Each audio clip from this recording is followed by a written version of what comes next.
চেহারার বড়াই করে কোনো লাভ নাই, শক্তির বড়াই করে কোনো লাভ নাই, আমাদের যৌবনের জোয়ারের বড়াই করে কোনো লাভ নাই। আমার চুলটা সুন্দর, আমার দাড়ি গোপ সুন্দর, এটার বড়াই করে কোনো লাভ নাই।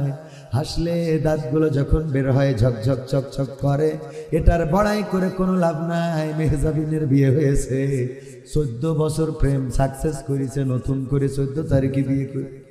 আরে কত ছবি ফেসবুকে আসে, দাঁত দুপাটি কায়দা করে বের করে দিয়েছে। এই সুন্দর দাঁতটাও একদিন থাকবে না, সুতরাং এই হাসির বড়াই করেও কি কোনো লাভ আছে নাকি? যেই মুখে দাড়ি নাই সেই মুখে দাড়ি গজাবে, যেই দাড়ি কালো সেটা সাদা হয়ে যাবে, সুন্দর চুলটা একদিন পেকে সাদা হয়ে যাবে, অথবা চুলগুলো পড়ে যাবে, দাঁতগুলো পড়ে যাবে। আমার ভাইয়েরা, যৌবনের জোয়ার, যৌবনের গরম যাদের আছে, এই যৌবনটাও একদিন ওই যে মমতাজ বলেছে, যৌবন হইল গোল্ডেন সিগারেট। এই সিগারেটের মতো ধোঁয়া উড়তে উড়তে উড়তে একসময় ওই যে যেমন সিগারেটের ফিল্টারের কাছে চলে আসে, তেমনি এমন একটা পর্যায়ে পৌঁছে যাবে, গোল্ডেন সিগারেটটা যেমন শেষ হয়ে যায়, যৌবনের বাতিটাও একদিন ফুরিয়ে যাবে। একদিন এই পৃথিবী ছেড়ে চলে যাওয়া লাগবে। আমি লাস্টের 2 লাইনে বলেছি, ক্ষমতার বড়াইও করা যাবে না, কারণ এই চেয়ারটাও চিরদিন থাকবে না। এই চেয়ারের বড়াই যারা করেছে, এই চেয়ারের লড়াই যারা করেছে, এই চেয়ার আঁকড়ে ধরে যারা থাকতে চেয়েছে, তারা এই পৃথিবীতে এখন স্থায়ী কেউ হতে পারে নাই। আগামীতেও কি কেউ পারবে না? পারবে না। সুতরাং চেয়ারের বড়াই করেও কোনো লাভ নাই, চেহারার বড়াই করে কোনো লাভ নাই, যৌবনের বড়াই করে কোনো লাভ নাই, চুলের কুত্তা কাটিং দিয়ে কোনো লাভ নাই। দাঁত সুন্দর আছে বলে সে এনে আবার আরেক রকম কি যেন লাগায়, এইগুলো লাগায়া কোনো লাভ নাই। কারণ আল্লাহ রাব্বুল আলামিনের নিবেদিত বান্দা যদি না হতে পারেন, এই সুন্দর চেহারাটাই একদিন জাহান্নামের আগুনে ঝলসে যাবে। ঠিক না ঠিক? দুনিয়ার পরেও বেইজ্জতি আছে না নাই? আল্লামা সাইদির কবর দিতে গেলাম, সকালবেলা খুব ভোরে রওনা করলাম। খুলনার পথে যাওয়ার সময় শুনলাম খুলনায় মাটি দিতে দিবে না, আল্লাহর ওলিরা বাধাগ্রস্ত করেছে, খুলনায় ঢুকতে দিবে না। পীর সাহেবদের কথা মতো আমরা পিরোজপুরের দিকে আবার রওনা করলাম। পিরোজপুরে গেলাম, লাখো লাখো জনতা। আপনারা দেখেছেন এই বাগেরহাটে আমরা যখন এসেছি, পিরোজপুর থেকে গাড়িতে হামলা করা হলো, গাড়ির গ্লাসগুলো ভাঙা হলো, মানুষদেরকে আহত করা হলো, রক্তাক্ত করা হলো। এই বাংলার জমিনে যাদেরকে রক্ত ঝরানো হলো, যাদের আহত করা হলো, তারা এই বাংলায় এখন বিচরণ করে না? করে না? আর যারা ঝরিয়েছে তারা কোথায়? বলল যে পালাবো না, বলল পালাবো না, বলল পালাবো না, খেলা হবে, খেলাও হবে। আমরা বললাম রেডি আছি। আমার জননেত্রী, জনপ্রিয় জননেত্রী, সাবেক প্রধানমন্ত্রী বললেন হাসিনা পালায় না। কইছে না? কয় না? হাসিনা পালায় না। আমি বলেছি চেয়ারের বড়াই করা যাবে না।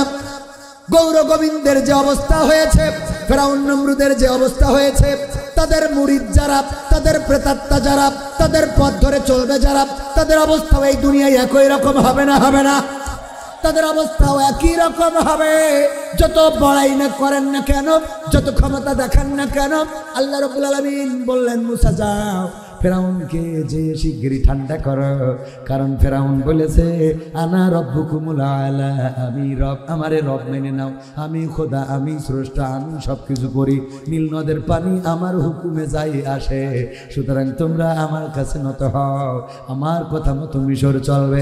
আল্লাহ রাব্বুল আলামিন বললেন যাও মুসা, যে বলো লা ইলাহা ইল্লাল্লাহ, ও ফেরাউন এই মিশরে তোমার আইন চলবে। ইব্রাহিমকে বললেন যাও নমরুদরে থামাও, যে বলে লা ইলাহা ইল্লাল্লাহ, ও নমরুদ এই ব্যাবিলনে তোমার আইন চলবে না, তোমার আইন চলবে না। নবী মুহাম্মদকে বললেন যাও আবু জাহেলের কাছে, যে বলে লা ইলাহা ইল্লাল্লাহ, ও গো আবু জাহেল এই মক্কায় এই মদিনায় তোমার আইন চলবে। আইন চলবে কার? আল্লাহর আইন চলতে হবে, আল্লাহর আইন চালাতে হবে। ও গো আমার ভাইয়েরা, আমার শুরুর কথায় চলে আসি। সুতরাং এই দুনিয়ার পরে আমাদের কিসের অহংকার, কিসের লড়াই, কিসের বড়াই, কিসের মারামারি, কিসের কাটাকাটি, কিসের হানাহানি? আজকে নিজেরা নিজেরা গোলমাল করে মারামারি করে। ওয়াকারুজ্জামান সেনাপ্রধান আজকে শক্ত ভাষায় কথা বলেছেন। যদি নিজেরা মারামারি করেন, কাটাকাটি করেন, যদি দ্বন্দ্ব করেন, তাইলে পরিস্থিতি ভালো হবে না, দেশের স্বাধীনতা বিঘ্ন ঘটবে, স্বাধীনতায় বিঘ্ন হবে। এমনকি উনি অনেক বিষয়ে কথা বলেছেন খুবই শক্ত করে, জানি না কোন দিকের ইঙ্গিত দিয়েছেন। তবে এই দেশটা আমার আপনার সবার, সেই দেশটা স্বাধীনতা যেমন অর্জন করেছি রক্ষা করার দায়িত্ব আমাদের আছে না নাই? স্বাধীনতা যদি রক্ষা করতে হয় তাইলে ইতিপূর্বে যারা রক্ত দিয়েছে তাদের রক্তের সাথে বেঈমানি করা যাবে। কিন্তু আমরা দেখতে পাচ্ছি 5 তারিখের পরে কিছু উগ্রতা সৃষ্টি হয়েছে, কিছু উগ্র মানুষ, জানি না ওরা কারা, কোত্থেকে এলো, ওরা কোত্থেকে এসেছে জানা নাই, কোথা থেকে আসলো। আজকে যেন কালের কণ্ঠের একটা রিপোর্ট দেখলাম। কোন কণ্ঠ? কিসের কণ্ঠ? কালের কণ্ঠের রিপোর্ট দেখলাম। দিনের আলোতে বিএনপির মিছিলে আর রাতের অন্ধকারে আল্লাহওয়ালা দল করে। কোন দল? যে দল তাহাজ্জুদ পড়ে দিন শুরু করে, 80-90 রাকাত তাহাজ্জুদ পড়ে, আর যখন বিপদে পড়ে তখন বলে দাদা বাঁচাও। কথা কয় না? যে তাহাজ্জুদ পড়ে তার স্রষ্টাকে। তাহাজ্জুদ পড়ে যদি দাদার কাছে পালানো লাগে তাইলে তুই কেমন তাহাজ্জুদ গুজারি? কথা কয় না? যে মাথাটা নত করেছে আল্লাহর কাছে, সে কখনো কোনো বাতিলের কাছে আশ্রয় চাইতে পারে? ইতিপূর্বে চায় নাই। ইসলামী আন্দোলনের নেতা কর্মীরা প্রাণ ভিক্ষার জন্য যখন বলা হয়েছে, তারা স্পষ্ট ভাষায় বলে দিয়েছে এই হায়াতের মালিক কে? আল্লাযী খালাকাল মাউতা ওয়াল হায়াতা লিয়াবলুয়াকুম আইয়ুকুম আহসানু আমালা। আমার আল্লাহ বলেছেন আমি মৃত্যু সৃষ্টি করলাম এবং আমি জীবন সৃষ্টি করলাম, এর মাঝখানে তোমাদের একটু হায়াত দিলাম, তোমাদের সুযোগ দিলাম পরীক্ষা নেওয়ার জন্য। মৃত্যু থেকে জীবন পর্যন্ত, জীবন থেকে মৃত্যু পর্যন্ত, শুরু থেকে কবর পর্যন্ত, দোলনা থেকে কবর পর্যন্ত আমি পরীক্ষা করে দেখতে চাই আমলের দিক থেকে কে কত উত্তম। জীবন মৃত্যুর মালিক তাহলে কে? জীবন মৃত্যুর মালিক যারা আল্লাহকে মানে, তারা আল্লাহর কাছে মাথা নত করে দেয়। ইসলামী আন্দোলনের নেতা কর্মীরা যেমন বলেছিল আমাদের জীবনের মালিক আল্লাহ, সুতরাং কোন রাষ্ট্রপতি নয়, কোন প্রধানমন্ত্রী নয়, বাইডেন নয়, ডোনাল্ড ট্রাম্প নয়, নরেন্দ্র মোদী নয়, পুতিন নয়, বারাক ওবামা নয়, আমরা একমাত্র আল্লাহর কাছে ছাড়া কারো কাছে প্রাণ ভিক্ষা চাইতে পারি? চাওয়া যায়? কারণ ইসলামী আন্দোলনের নেতা কর্মীরা এটা জানে। আল্লাহ বলে দিয়েছেন পবিত্র কোরআনের সূরা আল-আনআমের 162 নম্বর আয়াত, বলো কুল ইন্না সালাতি ওয়া নুসুকি ওয়া মাহইয়ায়া ওয়া মামাতি লিল্লাহি রাব্বিল আলামিন। আমার আল্লাহ বললেন বলো, ওগো নবী বলো, তোমার উম্মতদেরকেও বলো, বলতে বলো, দুনিয়াবাসীকে বলতে বলো, নিশ্চয় আমার সালাত, ইন্না সালাতি, নিশ্চয় আমার সালাত, অনুসুকি আমার কুরবানি, ওয়া মাহইয়ায়া আমার হায়াত, ওয়া মামাতি এবং আমার মওত, লিল্লাহি রাব্বিল আলামিন, আমি আল্লাহর জন্য উৎসর্গ করে দিলাম। বলেন সুবহানাল্লাহ। আমাদেরকে শিখিয়ে দিলেন সব কিছু কার জন্যে? আমাদের জীবন কার জন্যে? আমাদের মরণ কার জন্যে? আমরা তো তারা যারা আমরা শাহাদাতের মৃত্যুটা প্রত্যাশা করি। আমরা প্রতিনিয়ত দোয়া করি, হে আমাদের রব, তুমি মৃত্যু তো আমাদের দিবাই, আমাদের পানিতে ডুবাই মৃত্যু দিও না, তুমি আমাদের কোনো অ্যাক্সিডেন্টে মৃত্যু দিও না, তুমি আমাদের হার্ট স্ট্রোক, ব্রেন স্ট্রোকে মৃত্যু দিও না, আল্লাহ তুমি আমাদের কোনো বিমান ক্রাশে মৃত্যু দিও না, আল্লাহ তুমি আমাদের হেলিকপ্টার বিধ্বস্ত হয়ে মৃত্যু দিও না, আল্লাহ তুমি আমাদের রোগে শোকে ক্যান্সার আলসারে মৃত্যু দিও না।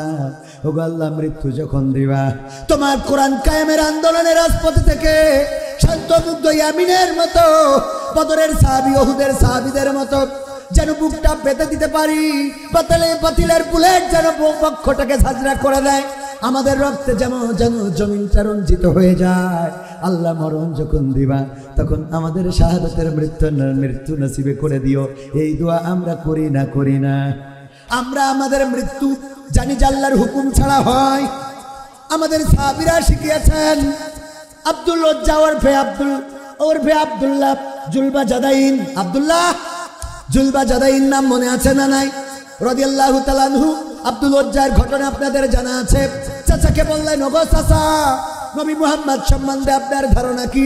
বললো, আমরা বিশ্বাস করি, আমার মন বলে নবী মুহাম্মদ একজন আল্লাহর প্রেরিত বান্দা ও তার রাসূল। আমার মন বললো চাচা তাইলে কি কালেমা পড়ে মুসলমান হওয়া যায় নাকি? বললো কালেমা পড়ে মুসলমান হইলে বাপদাদার ধর্মের সাথে 2 নম্বরই করা হয়ে যাবে। বললো যদি সত্য হয় মানতে অসুবিধা কোথায়? অসুবিধা আছে, অসুবিধা আছে, কারণ আমরা 71 থেকে এই দল করিয়া আসতেছি। কথা কয় না? আছে না নাই? আমরা 71 থেকে এই দলের সাথে সম্পৃক্ত, এখন দল চেঞ্জ করা যাবে না, যাবে না। বললো তাইলে এখন কি করা যায়? বললো না, এই দলের সাথে যোগ দেওয়া যাবে না। চাচা আমি কিন্তু কালেমা পড়ে মুসলমান হতে চাই। কয় তুমি যদি মুসলমান হও জানো তোমারে কি করতে পারি না? চাচা জানি না, তোমার তো বাবা নাই, তুমি এতিম, তোমার মা থাকে নানার বাড়িতে, তোমার দায়িত্ব আমার উপরে। চাচা এটা জানি, যদি জেনে থাকো তাহলে বলছি শোনো, মুহাম্মাদের আনিত বিধানের উপরে যদি আনিত বিধানের ইসলামের পরে যদি তুমি ঈমান আনো, যদি তুমি বিশ্বাস স্থাপন করো, তাইলে আমি সব সম্পত্তি থেকে তোমাকে বহিষ্কার করে দেব। বললো চাচা তাতেও কোনো আপত্তি নাই, আমি সত্যটা মানতে সিদ্ধান্ত নিয়ে ফেলেছি। চাচা বললেন এখানেই শেষ নয়, ওগো আব্দুল উজ্জা, আমি তোমার পরনের কাপড়, তোমার গায়ের জামাটাও খুলে নেব। বললো চাচা তাতেও আপত্তি নাই, তাই যদি হয় তাইলে তোমারে বহিষ্কার করলাম, আমার সম্পত্তিতে তোমার কোনো হক নাই, তোমার বাবার সম্পত্তি আমার দায়িত্ব, আমি তোমারে ক্যান্সেল করলাম, আর তোমার গায়ের জামা পরনের কাপড় এটাও খুলে দাও, এটাও আমার দেয়া। আব্দুল উজ্জা খুলে দিলেন, চলে গেলেন মায়ের কাছে। মা জননী বললেন কি খবর সন্তান, আমার এমন অবস্থা কেন তোমার? ওগো মা, নবী মুহাম্মাদের পরে ঈমান এনেছি, এই জন্য আমার চাচা আমার সব সম্পদ কেড়ে নিয়েছেন, এমনকি আমার পরনের কাপড় খুলে নিয়েছেন। মা বললেন আমি কি উপকার তোমারে করতে পারি, কি হেল্প চাও তুমি? বললো মা গো, যদি এক টুকরা কাপড় দিতেন যেটা পরে নবী মুহাম্মাদের কাছে যাবে, যদি এক টুকরা কাপড় দিতেন যেটা পরে নবী মুহাম্মাদের কাছে যাওয়া যায়। মা জননী গায়ের চাদরটা ছেড়ে দিলেন, চাদরটা ছিঁড়ে অর্ধেক পরলেন আর অর্ধেক ঘাড়ের উপরে দিলেন, চলে গেলেন মসজিদে নববীর কাছে। আল্লাহর নবী দেখলেন উস্কো খুস্কো চেহারার একজন বসা, এসে বললেন কি ব্যাপার, তুমি এখানে কে, কেন বসে আছো? আমি আব্দুল উজ্জা, আমি এখানে এসেছি আপনার কালিমা পড়ে মুসলমান হওয়ার জন্য, তোমার অবস্থা এমন কেন? ওগো নবী, আমি ইসলাম কবুল করবো এই ডিসিশন আমার চাচাকে জানানোর কারণে। আমি ইয়াতিম মানুষ, আমার চাচার আন্ডারে ছিলাম, চাচা সব সম্পদ কেড়ে নিয়েছেন, এমনকি আমার গায়ের জামা পরনের কাপড়টাও খুলে নিয়েছে, আমার গায়ের জামা পরনের কাপড়টাও আমার চাচা খুলে নিয়েছে। ওগো নবী, আমার পরনের যে চাদরটা দেখছেন আমার মায়ের দেয়া, মা আমার চাদরটা দিয়েছে, রাসূল ছিঁড়ে পড়েছে, হাঁটুটাও ঢাকতে পারি না। ওগো রাসূল, এসেছি কালেমার বাণী গ্রহণ করার জন্য। আল্লাহর রাসূল বললেন তোমার নাম আজকে থেকে আব্দুল উজ্জা না, তোমার নাম আব্দুল্লাহ। তারপরে নাম হয়েছিল আব্দুল্লাহ জুলবাজাদাইন রাদিয়াল্লাহু তাআলা আনহু। তাবুকের যুদ্ধের সময় বললেন ওগো নবী, এই যুদ্ধে কত লোক কত দান করলো, কত সাদকা করলো, টাকা দিল, পয়সা দিল, স্বর্ণ দিল, গহনা দিল, আমি তো এমন এতিমের এতিম, বাবা নাই, মা নানার বাড়িতে, আর চাচা আমার সব সম্পদ কেড়ে নিয়েছে। আমি যখন এসেছি পরনের কাপড়টাও আনি নাই গো নবী, যদি একটু দোয়া করে দেন আজকেই তাবুকে যেন আমি আমার জীবনটা দিয়ে দিতে পারি, আজকে যেন শহীদ হতে পারি, বাতিলের তীর যেন আমার বক্ষটা ভেদ করে চলে যায়, অথবা বাতিলের তরবারি যেন আমার মাথাটা ছিন্ন ভিন্ন করে দেয়, আমার লাশটা যেন জমিনে পড়ে থাকে। ওগো রাসূল, আজকে যেন আমি আমার জীবন দেওয়ার নাজরানা যেন আপনার কাছে, আল্লাহর কাছে যেন পেশ করতে পারি। রাসূল দোয়া করে দেন। আল্লাহ রাসূল দোয়া করলেন, আল্লাহ তুমি আমার আব্দুল্লাহ জুলবাজাদাইনের রক্তটা আমি কাফেরদের জন্য হারাম করে দিলাম, ওরা যেন আমার আব্দুল্লাহ জুলবাজাদাইনকে আল্লাহ যেন আক্রান্ত না করে, আক্রমণ যেন না করতে পারে। আব্দুল্লাহ জুলবাজাদাইন বললেন ওগো নবী, আমি চাইলাম জীবনটা দিয়ে দেব, আমি শহীদ হয়ে জান্নাতে পৌঁছে যেতে চাই, আর আপনি আমার রক্তটা কাফেরদের জন্য হারাম করে দিলেন। আল্লাহ রাসূল বললেন আব্দুল্লাহ জুলবাজাদাইন শুনে নাও, এরপরে যদি তুমি জ্বরে ভুগেও মারা যাও, যদি তুমি তাবুতে শুয়ে থেকেও মারা যাও, আল্লাহ রাব্বুল আলামিন তোমার মৃত্যুটা শহীদ মৃত্যু হিসাবে কবুল করে নিবে। আব্দুল্লাহ জুলবাজাদাইন সত্যি তাবুতে জ্বরে আক্রান্ত হয়ে মারা গেলেন। রাসূল সাল্লাল্লাহু আলাইহি সাল্লামের কাছে খবর আসলো। আল্লাহ রাসূল বললেন তোমরা তোমাদের ভাইকে যত্নের সাথে গোসল করাও, কাফন পরাও, তার জানাজাটা প্রস্তুত করো। জানাজা প্রস্তুত করা হয়ে গেল, সব কিছু রেডি হয়ে গেল। আল্লাহর নবী সাল্লাল্লাহু আলাইহি সাল্লাম আহারে আব্দুল্লাহ জুলবাজাদাইনকে এত ভালোবাসতেন। একবার মসজিদে নববীতে সাহাবীরা অভিযোগ করলেন, ওগো নবী, আব্দুল্লাহ জুলবাজাদাইন যখন মসজিদে নববীতে কোরআন পড়ে আমাদের বড় ডিস্টার্ব হয়, রাতের ঘুমটা ভেঙে যায়, এত চিৎকার করে পড়ে নবী, যদি একটু বলে দিতেন ও যেন আসতে পড়ে। আল্লাহর নবী বললেন, সাহাবীরা তোমরা আব্দুল্লাহ জুলবাজাদাইনের ব্যাপারে অভিযোগ করবা না, কমপ্লেইন করবা না। তোমরা ইসলাম কবুল করেছো অনেকেই অনেক ভাবে, কিন্তু আব্দুল্লাহ জুলবাজাদাইন এমন ভাবে ইসলাম কবুল করেছে যে নিজের পরনের কাপড়টাও আনতে পারে নাই। সুতরাং তার আকাঙ্ক্ষাটাই তোমরা স্থগিত করে দিও না, তার কোরআন পড়তে দাও, তার ব্যাপারে কোনো অভিযোগ শোনা হবে না। এই আব্দুল্লাহ জুলবাজাদাইন মারা যাওয়ার পরে যখন তার কবরে লাশ নামাচ্ছিল, তখন আব্দুল্লাহ ইবনে মাসউদ রাদিয়াল্লাহু তাআলা তিনি চিৎকার করে বললেন, আল্লাহ, ওগো আল্লাহ, আজকে যদি আব্দুল্লাহ জুলবাজাদাইনের এই মৃত্যুটা না হয়ে আমি আব্দুল্লাহ ইবনে মাসউদের এই মৃত্যুটা হতো, তাইলে আমার জীবনটা ধন্য হয়ে যেত। আল্লাহু আকবার, আমার জীবনটা ধন্য হয়ে যেত। আল্লাহ, আব্দুল্লাহ জুলবাজাদাইনের এই মৃত্যুটা তুমি কেন আমারে দিলে না আল্লাহ? কারণটা কি?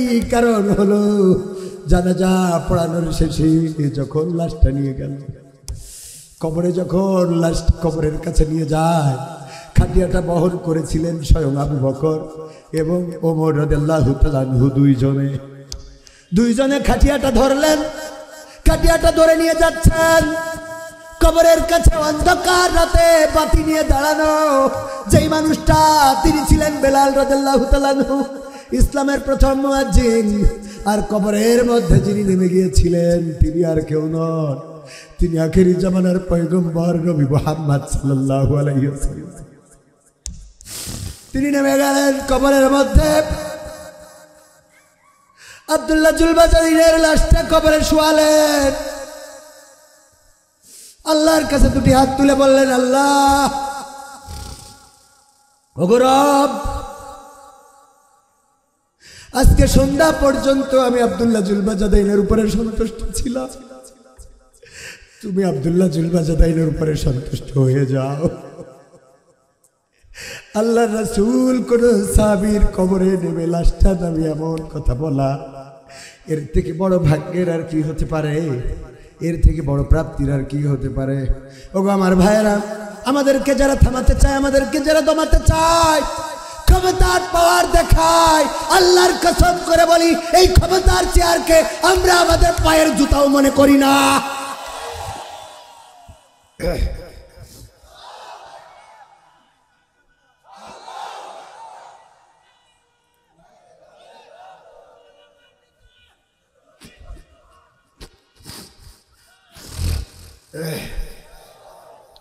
ওগো আমার বাগেরহাটবাসী, যারা মৃত্যুকে ভয় পায় না, যারা শাহাদাতের মৃত্যু কামনা করে, আমাদের পূর্বপুরুষেরা জিহাদে যেতেন শহীদ হওয়ার জন্য, আমরা তো তাদের উত্তরসূরি। আমাদেরকে শেষ করার জন্য ইতিপূর্বে যারা পরিকল্পনা করেছে সব শেষ হয়েছে, কিন্তু ইসলাম শেষ হয় নাই। বলেন ঠিক কি? আল্লাহ রাব্বুল আলামিন সূরা সফে বলে দিয়েছেন, ইউরিদুনা লিইউতফিউ নূরাল্লাহি বিআফওয়াহিহিম ওয়াল্লাহু মুতিম্মু নূরিহি ওয়ালাউ কারিহাল কাফিরুন। আমার আল্লাহ বললেন, ওরা চায়, কারা চায়? ওই ফেরাউনের প্রেতাত্মা, ওই নমরুদের প্রেতাত্মা, আবু জাহেলের, আবু লাহাবের উত্তরসূরি, আবরাহার উত্তরসূরি, তারা চায় মুখের ফুৎকার দিয়ে ইসলামের আলোকে নির্বাপিত করে দেবে। কিন্তু আমি আল্লাহ আমার দ্বীনের আলোকে প্রজ্বলিত করে রাখবো, যতই তাদের কলিজার মধ্যে জ্বালাপোড়া হোক না কেন। কথাটা কার? যে আল্লাহ এই পৃথিবী সৃষ্টি করেছেন, আসমান সৃষ্টি করেছেন, আর এর মধ্যে কার সব কিছু সৃষ্টি করেছেন, সেই আল্লাহ তার দ্বীনের আলোকে প্রজ্বলিত করে রাখতে চায়।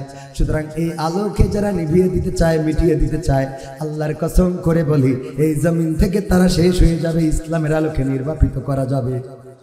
সাহস নিয়ে দাঁড়িয়েছো তাই মুক্ত হয়েছে জমিন, সাহস করে দাঁড়ালে আর একবার কায়েম হয়ে যাবে দিন। নয় নয় নয় আর কোনো ভয়, আনতে হবে দিনের বিজয়। নয় নয় নয় আর কোনো ভয়, আনতে হবে দিনের বিজয়, দিনের বিজয়। যারা ভেবেছিল ছাড়বে না আর ক্ষমতার ওই মাসনদ, দেখেছে তারা রবের পাকড়াও কি করে করে নাস্তানাবুদ। যারা ভেবেছিল ছাড়বে না আর ক্ষমতার ওই মাসনদ, দেখেছে তারা রবের পাকড়াও কি করে করে নাস্তানাবুদ। তাই নয় নয় নয় আর কোনো ভয়, আনতে হবে দিনের বিজয়, দিনের বিজয়। মানুষের সাথে যারা করেছে দুশ্মনী, করেছে বাড়াবাড়ি, দেশের বুকে তাদের হয়নি তো জায়গা, যেতে হলো মামার বাড়ি। মানুষের সাথে যারা করেছে দুশ্মনী, করেছে বাড়াবাড়ি, দেশের বুকে তাদের হয়নি তো জায়গা, যেতে হলো মামার বাড়ি। তাই নয় নয় আজও তিনি দয়াময় তেমনই আছে, বদলেনি তো এক তিল। তাই নয় নয় নয় আর কোনো ভয়, আনতে হবে দিনের বিজয়, দিনের বিজয়। সাহস নিয়ে দাঁড়িয়েছ তাই মুক্ত হয়েছে জমিন, সাহস করে দাঁড়ালে আর একবার কায়েম হয়ে যাবে দিন।